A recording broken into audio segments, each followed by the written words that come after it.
Hello' everyone, কি খবৰ? আশা কৰিছোঁ সকলোৰে ভাল। মোৰ নতুন এটা ব্লগ লৈ পুনৰ আপোনালোকৰ মাজত আহিছোঁ আৰু সকলোৱে মোৰ ব্লগটো সম্পূৰ্ণ চাব বুলি আশা কৰিলোঁ।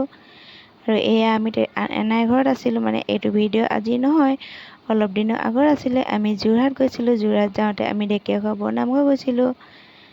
আৰু ঢেকীয়াখোৱা বৰনামঘৰলৈ যোৱা এনাই আৰু মোৰ দুখনমান ফটো অলৰেডি আপোনালোকৰ মাজত আপলোড কৰিলোৱেই, কিন্তু ভিডিঅ'টো দিয়া অলপমান পলম হ'ল।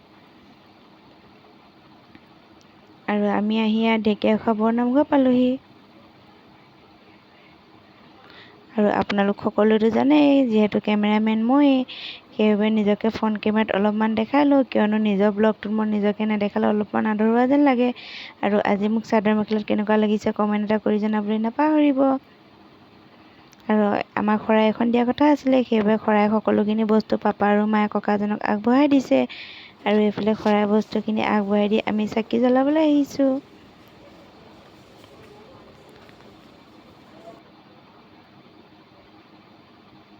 আৰু এই গছ হৈছে ঢেকীয়াখোৱা বৰনামঘৰৰ মেইন চাকি গছি।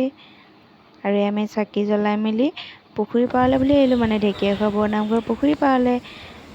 আৰু ইয়াত আমি পুখুৰী পাৰলৈ আহিছোঁ। পুখুৰী পাৰত এয়া মাছখিনি আৰু কাছখিনি বিস্কুট দিলে ইমান ধুনীয়াকৈ ওলাই আহে, দেখিয়ে দৃশ্যটো ভাল লাগে। সেইবাবে আমি যেতিয়াই আহোঁ তেতিয়াই পুখুৰী পাৰলৈ আহোঁৱে।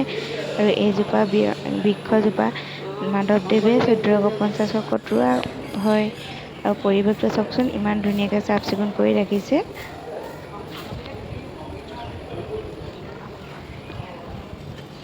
আৰু এই ভাগ হৈছে ভৰি ধোৱা মহাভাগ, ইমান সুন্দৰভাৱে সংৰক্ষণ কৰি ৰাখিছে।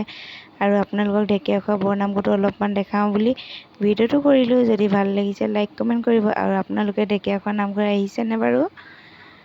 আৰু আজিলৈ ভিডিঅ'টো ইমানেই। Bye bye.